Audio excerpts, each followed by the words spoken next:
Halo teman-teman, selamat pagi.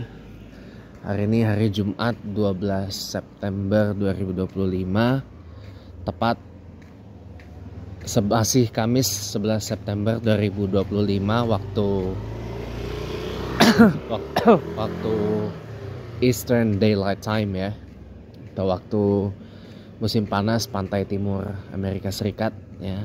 Hari ini adalah peringatan 24 tahun tragedi 9/11 September 11 ya, dimana dua menara kembar World Trade Center di New York City, New York, Amerika Serikat itu rubuh karena ditabrak oleh pesawat ya, sebagai bagian dari aksi terorisme yang terjadi pada saat itu ya. Dan ribuan orang tewas ya dalam kejadian yang nahas dan mengerikan tersebut ya. Dan itu masih berbekas di benak kita semua sampai hari ini.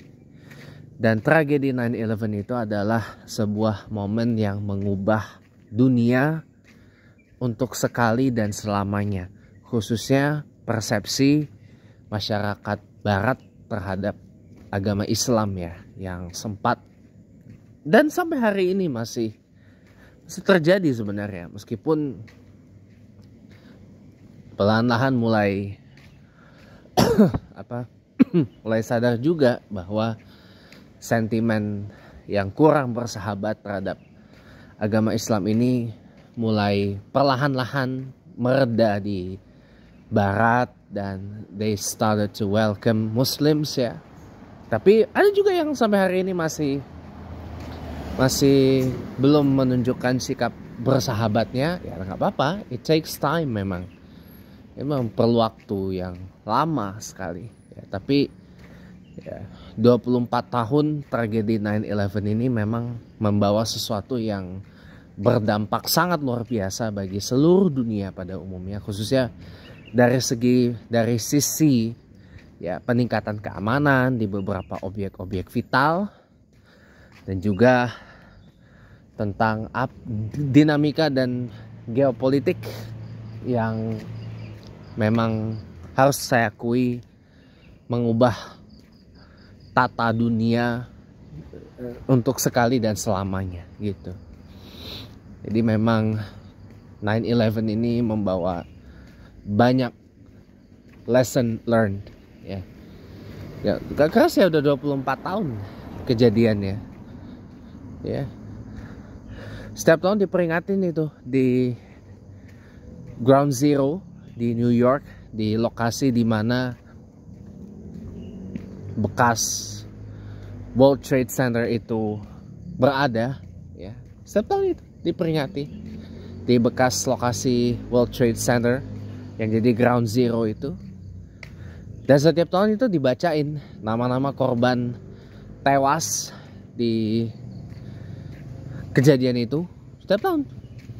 Bahkan yang membuat saya terisak air mata adalah di saat-saat last phone call ya, panggilan telepon terakhir yang berhasil terekam ya, dari penumpang pesawat yang di hijack atau dibajak ya. Ada yang kehilangan orang tuanya, ada yang kehilangan ibunya, ada yang kehilangan bapaknya, ada yang kehilangan pasangan hidupnya, ada yang kehilangan pendamping hidupnya gitu. Macam-macam, banyak teman-teman, banyak banget ya, macam-macam peristiwa itu ya. Jadi memang setelah 24 tahun ya dunia berjalan ya, setelah World Trade Center itu rubuh ya, dan dibangun lagi World Trade Center itu, walaupun di lokasi yang berbeda dengan lokasi yang aslinya. Kita kalau pergi ke New York ya, kita pergi ke Ground Zero World Trade Center itu, Ground Zero 9/11 itu, ya. Ada lagi sekarang World Trade Center yang baru, tapi lokasinya agak geser ke arah utara dari bangunan yang lama.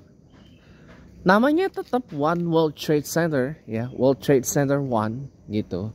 Yang di utara, kalau yang di selatan namanya Two World Trade Center. Nah, yang utara ini udah jadi dan berdiri dengan lebih gagah, lebih tinggi, lebih tegap daripada yang lama. Ya, tingginya itu kalau dalam satuan kaki itu 1776 kaki. Itu feet ya. Tapi kalau kita konversi ke metrik, tingginya adalah 542 meter. Saya biasa pakai metrik kebetulan. Ya. Nah, itu adalah gedung tertinggi se-Amerika Serikat. Ya, rekor yang sudah sangat lama banget dipegang oleh Sears Tower atau Willis Tower sekarang namanya di Chicago, Illinois. Dikalahkan oleh itu. Yang tadinya namanya Freedom Tower karena representasi dari jumlah ketinggian dalam feet ya atau dalam kaki ya, walaupun tidak dalam meter, adalah merepresentasikan tahun di mana Amerika Serikat itu merdeka dari penjajahan British. Tepatnya di tanggal 4 Juli 1776 ya. Kemarin baru dirayakan hari jadinya yang ke 249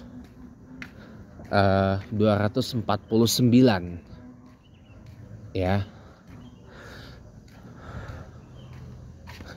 Udah, jadi itu namanya Freedom Tower tadi. Cuma kemudian diganti menjadi One World Trade Center karena mungkin untuk mengkomemorasi World Trade Center karena lokasinya memang berdekatan banget dengan lokasi World Trade Center yang lama gitu. Itu kalau kita pergi ke New York pasti kelihatan. Pasti karena itu ada gedung tertinggi di New York dan gedung tertinggi juga di seantero Amerika Serikat. Gitu.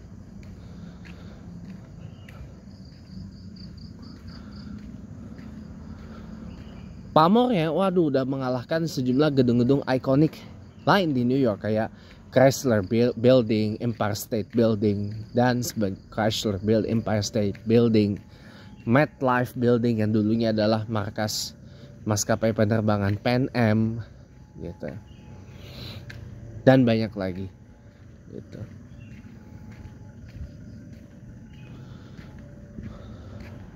Dan kalau pergi ke New York, ya itu pasti akan ketemu yang namanya One World Trade Center. Dan itu adalah komemorasi dari World Trade Center yang lama. Meskipun lokasinya agak geser ke lebih utara lagi dari World Trade Center yang lama atau One World Trade Center yang lama. Gitu.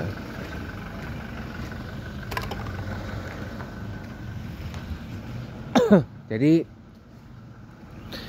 ya 24 tahun sudah tragedi 9/11 ini berlalu ya, akan tetapi setelah 24 tahun kita masih berhadapan dengan sentimen yang tidak bersahabat dengan orang-orang beragama Islam. Bahkan dampaknya setelah peristiwa itu ya, orang-orang dari negara-negara third world, khususnya dari negara-negara beragama Islam, ini susah banget masuk ke USA. Susah banget. Unless, perhatiin ya.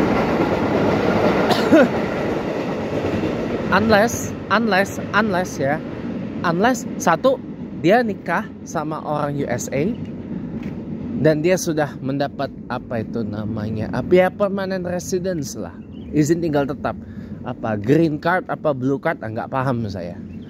Itulah pokoknya izin tinggal tetap, permanent residency di USA, pasti akan mudah masuk lah. Tapi kalau modelan kayak kita yang mungkin baru pertama kali, akan susah banget masuk ke sana. Apalagi di era Ya kita gak usah singgung era Trump yang sekarang ya, yang memang sedang memperketat imigrasi ya, udah beda urusan ya. Kalau ini kaitannya dengan pencegahan terhadap kartel narkoba dari Meksiko gitu. Tapi setelah 24 tahun tragedi World Trade Center ini berlalu ya, 9/11 ini berlalu, kita aja masuk ke USA itu susahnya bukan main. Susahnya bukan main unless kita punya properti di sana. Unless kita punya permanent residency di sana. Pasti akan mudah untuk melakukan yang namanya re-entry permit. Ya, re-entry permit untuk masuk ke USA. Karena kita punya permanent residency, karena kita punya properti di sana. Di USA. Gitu, ya. Karena kita punya properti. Contoh Uya Kuya punya rumah di USA. Jadi dia mudah untuk bolak-balik ngaciro ke USA mah gampang. Karena dia punya rumah di sana. Caroline Surahmat ya, yang kemarin jadi MC 17-an di istana tuh bareng sama Mas Rory. Ya, mudah buat dia masuk ke USA ya, karena orang tuanya, keluarga besarnya udah jadi warga negara Amerika Serikat sih. Udah jadi warga negara Amerika Serikat sih, orang tuanya, keluarganya, saudara-saudarinya nih, adiknya apa kakaknya deh yang baru nikah lagi tuh. Tapi yang baru nikah tuh di sana. Dia warga negara US. Tinggalnya di Orange County di California. Gitu, on the west coast. Memang kalau untuk Asian Americans memang lebih banyak itu bermukim di west coast, di pantai barat USA. Dengan konsentrasi paling besar itu ada di California.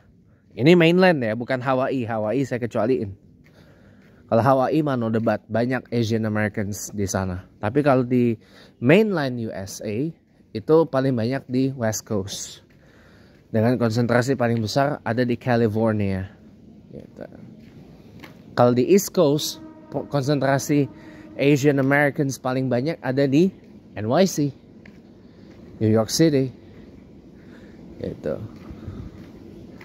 Jadi konsentrasi terbesar Asian Americans di East Coast, di pantai timur USA. Gitu.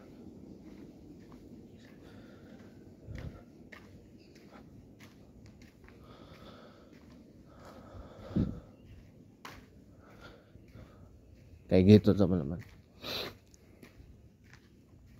Jadi ya gimana ya kalau saya boleh bilang ya. Ya itu persepsi dunia barat terhadap Islam ini masih ada aja yang begitu. Dan ini undeniable. Walaupun sekarang sudah mulai agak mereda, terbukti dengan banyaknya orang-orang di barat yang memeluk agama Islam. Ya, termasuk yang dulu benci kali sama agama Islam tuh. Lalu kemudian jadi mualaf, masuk Islam. Ada seperti itu. Ya. It's all fabricated. Semua tuh difabrikasi. Alasannya inilah. Tapi sampai sekarang tuh masih ada. Memang, sampai sekarang masih ada setelah 24 tahun. Lalu yang berubah lagi adalah masalah keamanan. Global security, khususnya keamanan di bandara yang makin diperketat. Kemudian keamanan di objek-objek vital seperti embassy, ya, kedutaan besar, konsulat, ya misi-misi diplomatik lah. Misi-misi diplomatik itu udah mulai diperketat semua itu.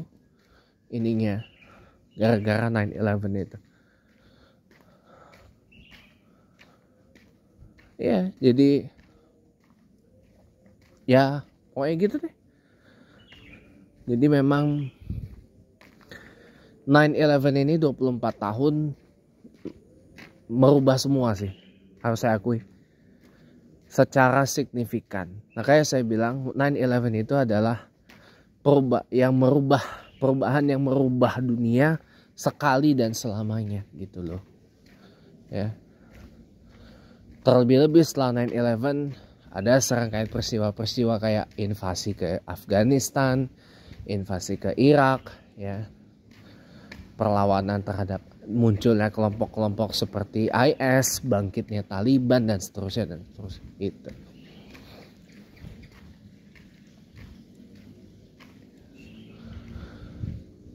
Oke, teman-teman, saya kira itu aja.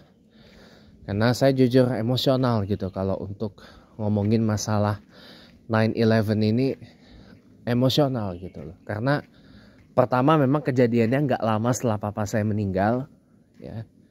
Dan yang kedua adalah ya, saya dulu pernah punya paman orang US, ya, lakinya tante saya, dia mama saya dulu sebelum cerai gitu. Ya memang itu masih berbekas sih di saya gitu. Terima kasih teman-teman, sampai ketemu lagi dan happy Fridays ya.